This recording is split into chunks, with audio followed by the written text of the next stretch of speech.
आदेशम। आज हम जिस विषय पर चर्चा कर रहे हैं वो है भगवान। क्या भगवान होते हैं? यदि होते हैं तो वो कैसे दिखते हैं? उनका स्वरूप क्या है? उनके लक्षण क्या हैं? उनकी क्रिया प्रतिक्रिया क्या है? उनके कर्म कैसे हैं? वे किस प्रकार दिखते हैं? क्या वे पंचभूत के पिंड के रूप में ही होते हैं, या कोई अदृश्य शक्ति, या सिद्ध पुरुष महात्मा, या अमर व्यक्ति? तो जब हम भगवान की ओर जाते हैं तो भगवान जिन 4 अक्षरों से भगवान बना है, या 5वां अक्षर उसमें अ है कि भ ग व आ न।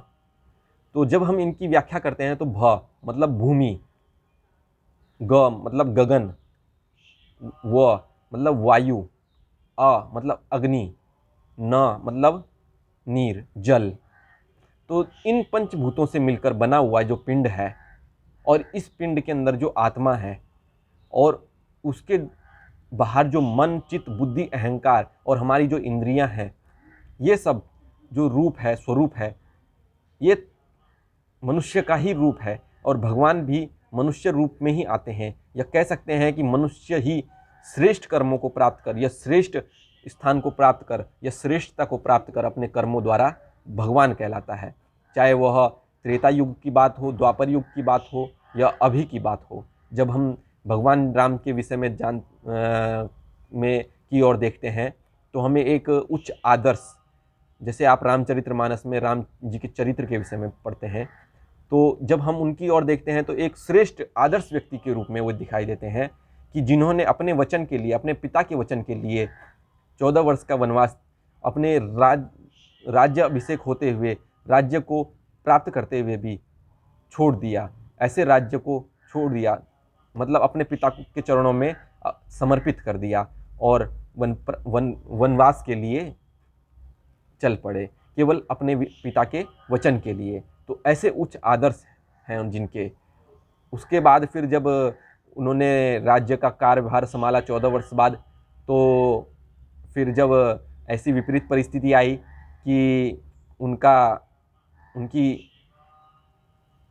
चरित्र की हानि होने लगी, एक राजा के चरित्र की हानि होने लगी, तो उनकी पत्नी जो माता सीता हैं, उन्होंने स्वयं का बलिदान कर, स्वयं को उस राज्य से अलग कर, स्वयं को निष्कासित कर, इस बात की गवाही दी कि वे साक्षात ईश्वर के रूप ही हैं, वे भगवान ही हैं, और उनका आदर्श जो है उच्च है, श्रेष्ठ है। और ऐसी माता को सत सत नमन है मेरा, और ऐसे भगवान को भी। तो उस समय उन्होंने जो उच्च आदर्श स्थापित किए हैं, जो सभ्यता स्थापित की है, जो संस्कृति स्थापित की है, जो चरित्र स्थापित किया है, तो वो भगवान के स्वरूप ही हैं। वैसे ही योगी महान तपस्वी जो हुए हैं, भगवान वाल्मीकि हों या भगवान वशिष्ठ हों, वे भी भगवान कहलाने लायक ही हैं, या भगवान ही कहे जाएंगे, क्योंकि उनके भी आचरण जो है श्रेष्ठ है, उनका जो कर्तव्य है, कर्म है, श्रेष्ठ है। तो फिर हम द्वापर युग की बात करते हैं, तो द्वापर युग में जब हम भगवान श्री कृष्ण को देखते हैं, तो जब हम उनको देखते हैं तो पाते हैं कि वे सबसे बड़े छलिया हैं, लेकिन सबसे बड़े योगी भी हैं। जब हम त्रेता युग की बात करते हैं, तो त्रेता युग में 16 कलाओं से संपूर्ण होकर के रामचंद्र जी थे, फिर भी उन्होंने उच्च आदर्श स्थापित किया। द्वापर युग में भगवान श्री कृष्ण 64 कलाओं से संपूर्ण थे। 64 कलाओं का अर्थ ये नहीं है कि वो दिव्य शक्तियाँ थी, नहीं।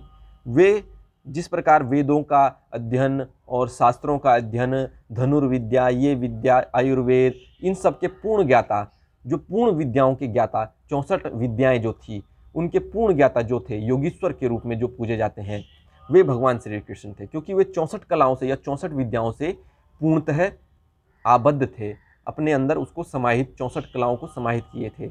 ऐसे ही भगवान राम 16 कलाओं को उस समय समाहित किए थे, जिनमें वेद, शास्त्र, वेदांग, गायन, वादन कला थी। तो वे साक्षात योगी थे, योगीश्वर थे। वे कर्म पथ पे चलते हुए भी योगी के समान ही थे। उन्होंने छल किया, कपट किया, किंतु हमारे शास्त्रों में, धर्म शास्त्रों में ये सब बताए गए हैं कि समय अनुसार साम दाम दंड भेद का भी प्रयोग करना पड़ता है। एक राजा के हाथ में ये सब, जो साम दाम दंड और भेद, ये एक राजा के हाथ में आवश्यक शस्त्र हैं। तो जो उन्होंने मार्ग अपनाया वे उस समय के अनुसार उचित था।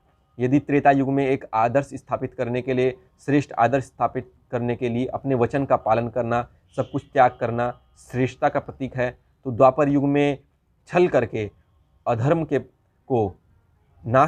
का नाश करने के लिए और धर्म को बचाने के लिए यदि उनको छल करना पड़ा, और छल किया भी उन्होंने, तो वो धर्म के लिए किया, और धर्म के लिए किया हुआ झूठ या छल भी अधर्म नहीं माना जाता है।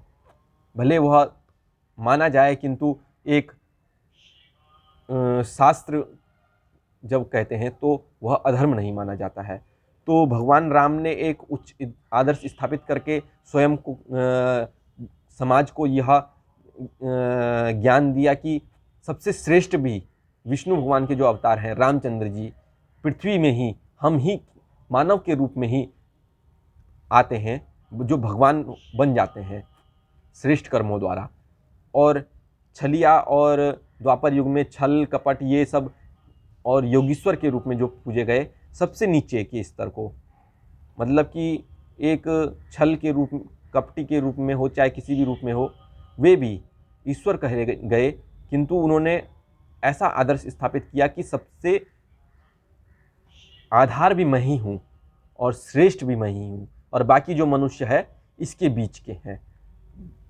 तो भगवान कोई ऐसी वस्तु नहीं है या ऐसी दिव्य शक्ति नहीं है कि वो जो अदृश्य शक्ति के रूप में, या जिसके पास दिव्य शक्तियाँ हों, जिसके पास जो कहे कि ऐसा हो जाए, वैसा हो जाए और वैसा हो जाए, ऐसा कुछ नहीं है। साधारण मनुष्य ही श्रेष्ठ कर्मों के द्वारा, श्रेष्ठ ज्ञान के द्वारा, श्रेष्ठ ज्ञान को प्राप्त कर योग मार्ग पे चल के या अपने कर्तव्य मार्ग पे चल के श्रेष्ठ कर्मों के द्वारा भगवत स्थान को प्राप्त करता है या भगवान के रूप में पूजा जाता है। आप देख ही रहे होंगे कि इस समय कोरोना काल में जो आपके सोनू सूद जी ने किया है, वे श्रेष्ठ कर्म के रूप में आज श्रेष्ठ सेवक के रूप में जाने जाते हैं। तो यदि उनको इस समय भगवान के रूप में पूजा जाए तो गलत नहीं है, पूजा जा रहा है। क्योंकि यदि शास्त्रों में कहा गया, या आप जब बाहुबली फिल्म देखेंगे तो उसमें कहा गया है कि 100 को मारने वाला क्षत्रिय है, किंतु एक को भी बचाने वाला राजा है, वह ईश्वर का अंश है, और राजा को ही ईश्वर का अंश कहा गया है। और जो जनता की सेवा करता है वह ईश्वर का ही सेवक है, और वह ईश्वर की ही सेवा कर रहा है, सब में ईश्वर को ही देख रहा है, यही समझ के वह सेवा कर रहा है। अगर ऐसा समझ के वह सेवा करे तो वह अनासक्त भाव से जनता की सेवा में समर्पित है, तो समझिए ईश्वर की ही सेवा में समर्पित है, तो वह ईश्वर को ही प्राप्त होगा। तो ऐसे श्रेष्ठ कर्म योगी, ज्ञान योगी, और जो तन मन और धन से सेवा में समर्पित है, उनको मैं सत नमन करता हूँ। और यदि उनको भगवान कहा जाए तो गलत नहीं है, उनको मैं भी नमन करता हूँ। और इस मठ मंदिर और यहाँ के जो लोग हैं सबकी तरफ से उनका धन्यवाद, और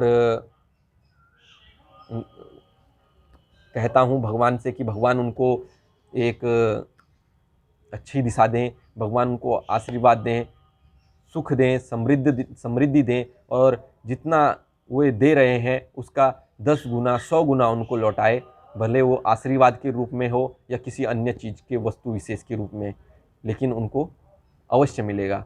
क्योंकि कहते हैं ना, कर्मणे ही सिद्ध्यन्ते न सिद्ध्यन्ते वाचानी। लेकिन आजकल जो लोग हैं वो कहते कुछ और हैं, करते कुछ और हैं, लेकिन ऐसे कर्मयोगी बहुत कम देखने को मिलते हैं जो करके दिखाते हैं। ऐसे व्यक्ति को समाज के हितों के लिए अवश्य आगे आना चाहिए।